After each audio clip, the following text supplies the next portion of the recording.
Hello, my friends, and welcome. Welcome to the Older Man and the Random Review segment. I just made that up, actually. So I've decided I'm going to start doing random reviews, various clips I see. Sometimes I just don't want to go into a whole monologue on just one subject because, hey, there's a lot of information out there that just keeps coming. And people are always sending me stuff. So I want to go into random reviews so that I can bring you more variety of life lessons. Cool? Listen, man, this wasn't supposed to be a relationship channel. This was supposed to be a channel for everything. Yes, the relationship stuff is exciting. It's crazy. But life is a lot more than just getting the woman. How to attract a woman is 10 times more important, because for example, if you don't have any money these days, you might as well write that woman off. So I need to talk to you guys about how to make money.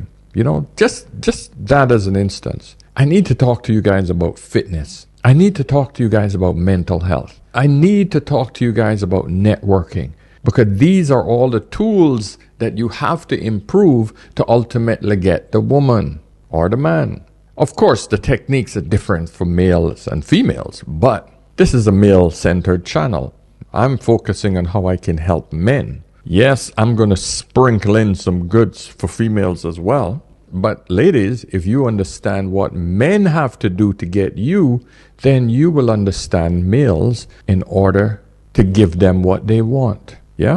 All right. So subscribe, guys. Hit the notification button, please. And of course, if you want to find me and send me a voice message, get me over on Instagram. And if you need to talk to me for more serious things, relationship issues, how to grow your YouTube channel, anything to do with relationships, you need a serious sit down, book a Zoom call on askanolderman.com.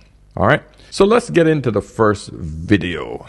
So let's get into the videos. And this one is for our old friend, Mr. Steve Harvey. He's done very well on the financial front. So let's immediately start out what he says about money. Shall we? All right, Steve, let us have it, buddy. I recommend money. I highly recommend it. And anybody that told you that money different about money is because they don't have none. But you got to quit listening to people that ain't got money tell you about money. Money the root of all evil and all that shit. You do evil stuff with money, but if you're a good person, you can do good stuff with money. People say that money changes people. It really doesn't. You know what I learned about money? Money don't change people. Money allows you to be more of who you really are. And listen, he has a point, very important point. Despite what you guys might think about Steve being a super simp, blah, blah, blah, the man has money. Now, I've had my little share and taste of money. I know what it feels like. I've experienced extreme wealth, not myself, but I have associated with the wealthy of the most wealthiest. A lot of it has to do with the fact that you don't have to make millions to actually hang out with millionaires. You can make hundreds of thousands. Listen, if you make 200,000, right? You can buy a first class ticket. You can go on the best vacations. You can take some time off if you want. You can do pretty much the exact same thing when it comes to time that a billionaire can do. Because, if you guys go stay at let's say the Ritz-Carlton in the Bahamas or Monaco, it's not going to cost you $500 million to stay there. It's going to cost you $2,000 to $3,000 a night, right? If you're earning $200,000 income, tax-free, young, no family responsibilities, you could easily do that. You got a shitload of disposable income and you have no debt. Yes, you can do that. Don't have to be a multimillionaire. I could do it on 200,000 and hang out with a multimillionaire because I can hold my own for the normal things that cost less than $1 million. You get my point? So if you understand that, you can understand why I can associate it, or I have associated with many multimillionaires. Because the other part that you have to have when you have money, you have to have personality, charisma. You got to be honest. You got to be sincere. The things that wealthy men and women want around them. That's important. A man has to have three things together: who he is, what he does, and how much he make. If we don't have those three things answered, we are very difficult to live with. You got to have all the characteristics of someone who is also wealthy. Even if they got millions more than you can hang with those people. I hope you get my point. Let's look at another few points. But Steve is right. Money doesn't change you.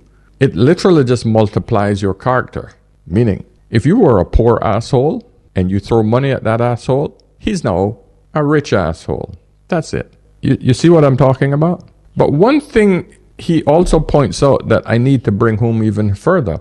When I try to explain to young men that it doesn't matter how much you have, money don't make you happy. This is a misconception. Money doesn't make you happy. If you are not happy with yourself before you had money and then I throw money at you, money only enhances it.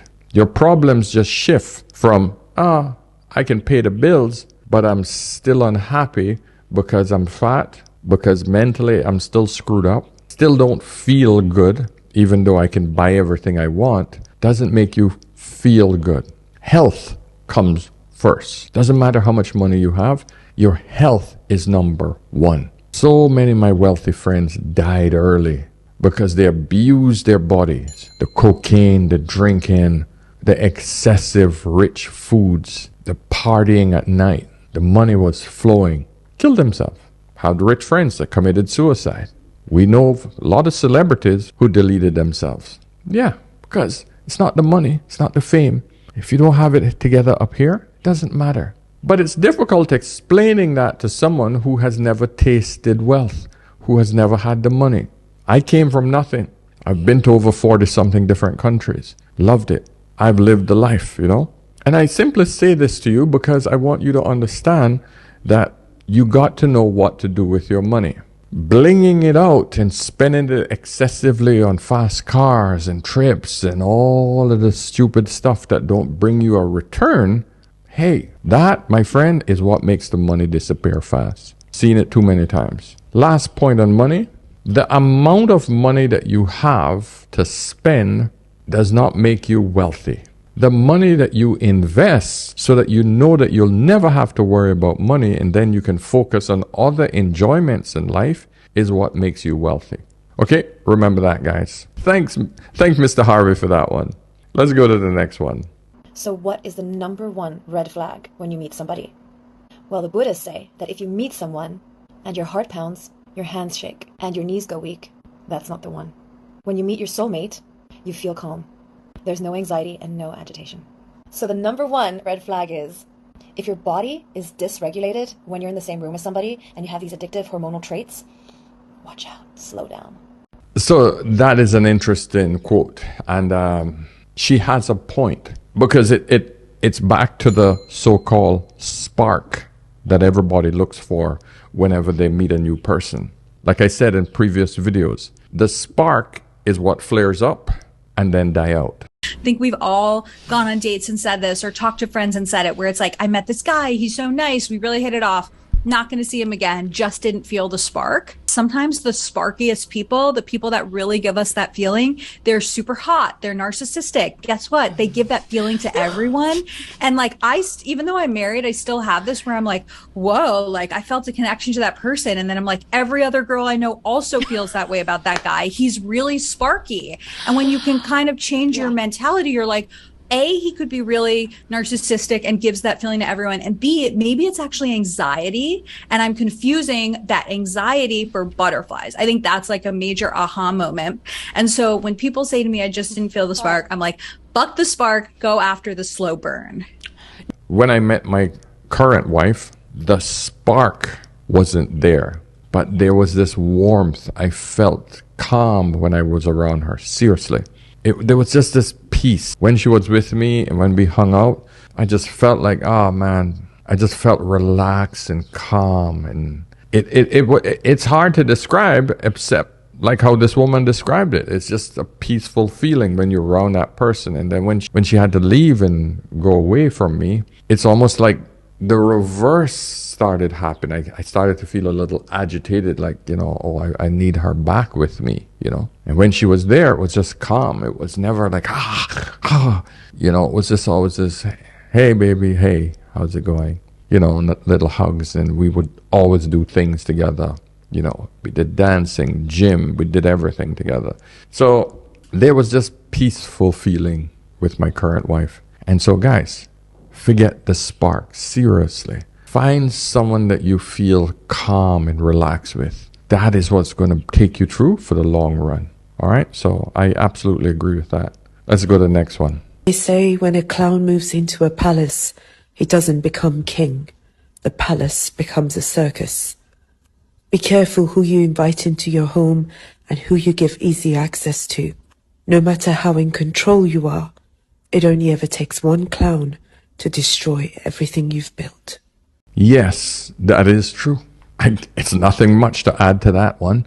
The point is that you got to be careful who you let into your home, who you let into your circle, because a person can come in and disrupt your life. It almost feels like I'm talking about the same thing that I described in the previous video about someone who makes you feel calm.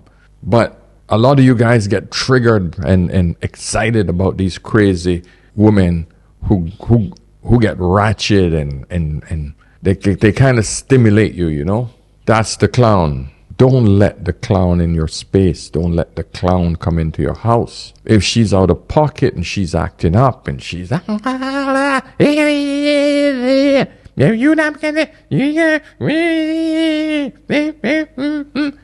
the clown.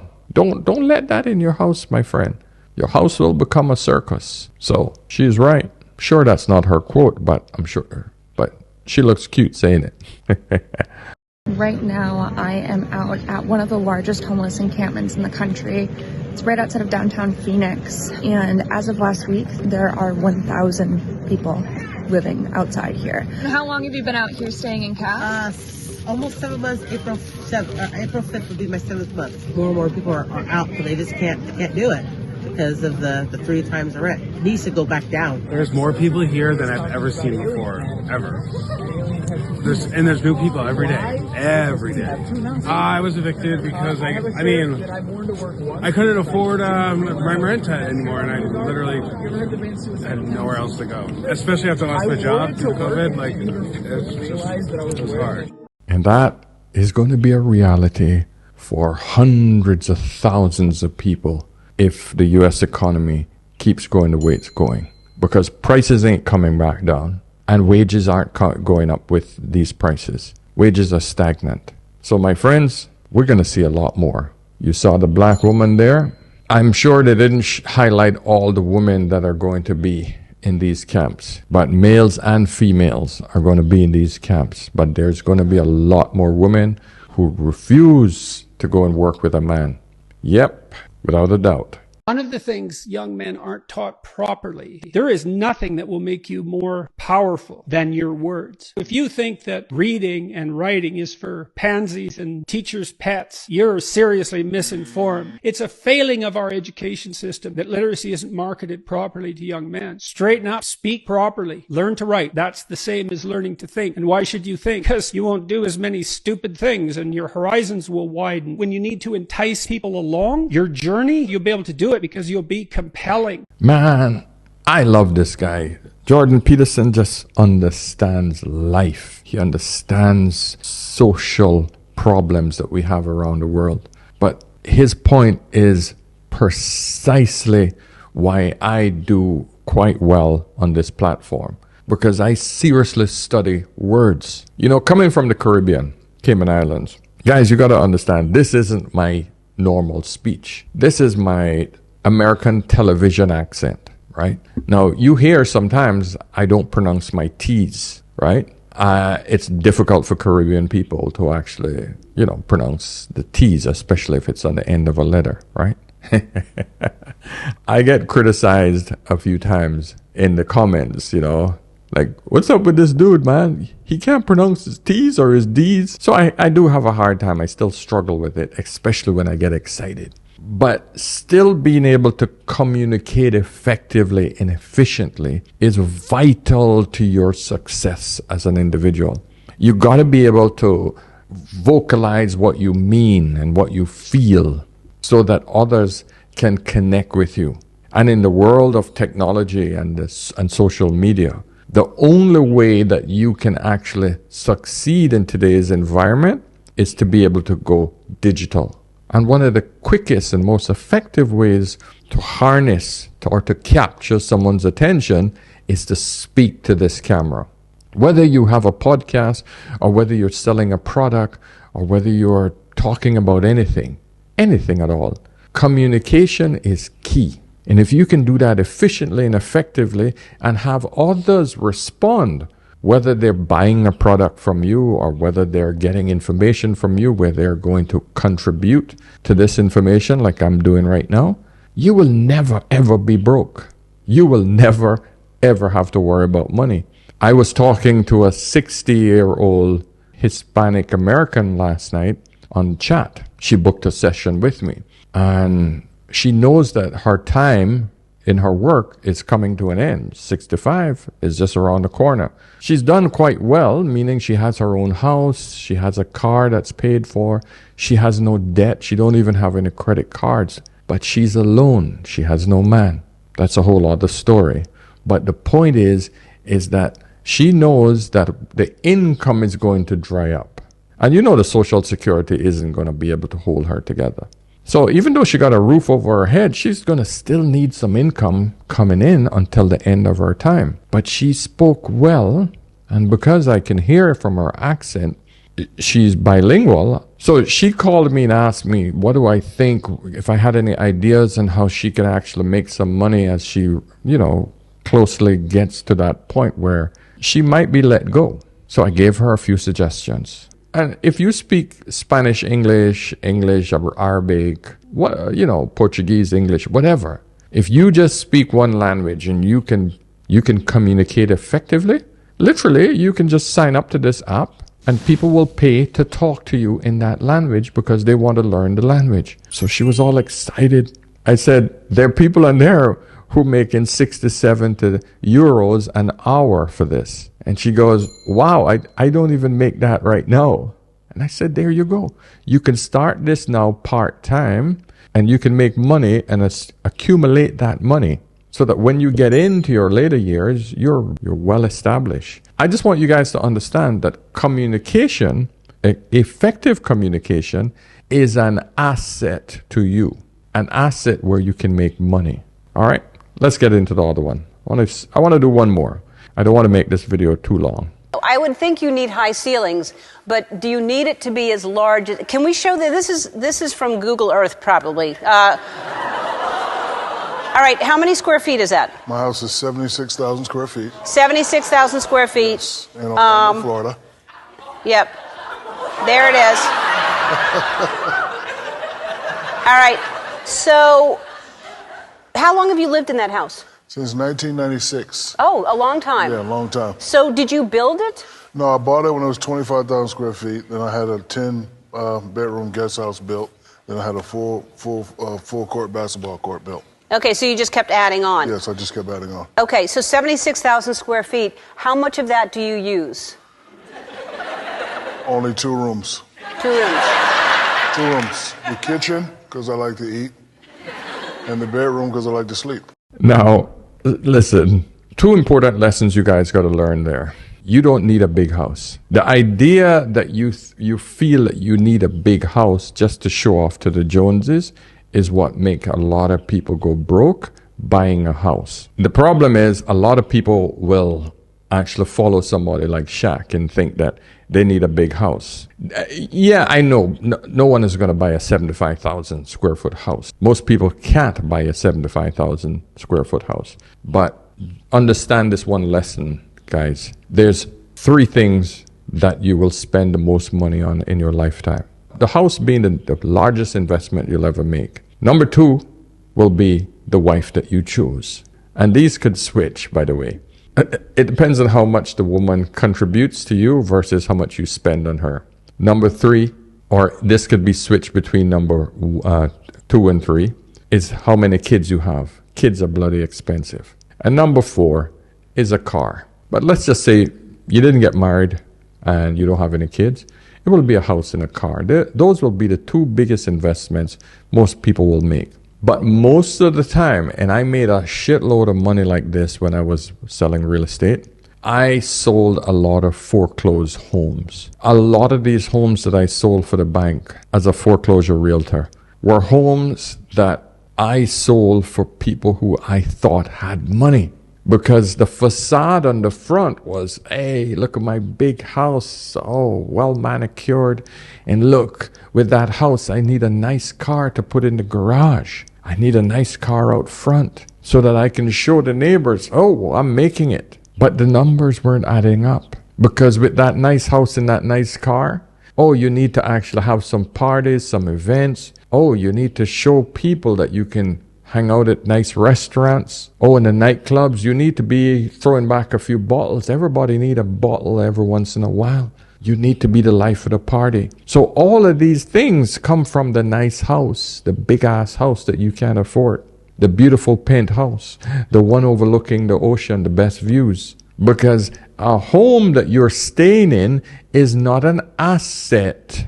It is a liability. Anything that you are consuming and paying taxes, mortgage fees on it, upkeep, did I say insurance? All of these things have to go into the house for it to exist, for you to exist in this home. And most of the time, like Shaq says, most people only use the kitchen and a bedroom. You know, if the kitchen has an island, that's where most people eat. People rarely use the dining room.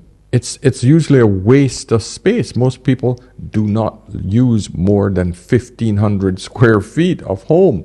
Most people. And the other issue is, most people don't spend more than sleeping time in their house and a few hours on the weekend because they got to work their ass off to take care of the damn thing. This is the problem. So, lesson, find a nice humble home, nice small apartment. And the beautiful thing about having a small space is that you can't fill it with crap. You don't have any space to put it. So it stops you from buying more stuff. Big houses, you need to fill it with crap. Otherwise, it looks like an idiot. Big house with bare walls and no furniture in it. You can't bring friends over and see that shit. No, you need every single little corner to be manicured. I see this here in Dubai so often, man. I went to a massive house, 6 bedrooms with elevators on 3 levels. And the woman, it was my daughter's friend. I went over to take them over to a play date. And I went in and the wife was there. She got 2 maids, 1 on each floor. And I just walked in. I was just going to pick up my daughter. And she says, oh, come in. Would you like some tea? Would you? And I just said, okay, sure, why not? And she invited me over to this living room, pure white. Everything was, I was literally blinded by how white the furniture was, man. And it was literally pristine. And me and my dumbass goes, oh, wow. Do you ever use this place? And I said, I bet you the kids don't come in here. And she was fine with it. She just said, no, we never use it. We've been in this place for 7 years and we never use it. And I was like, wow. But they had the money, so I just left it alone.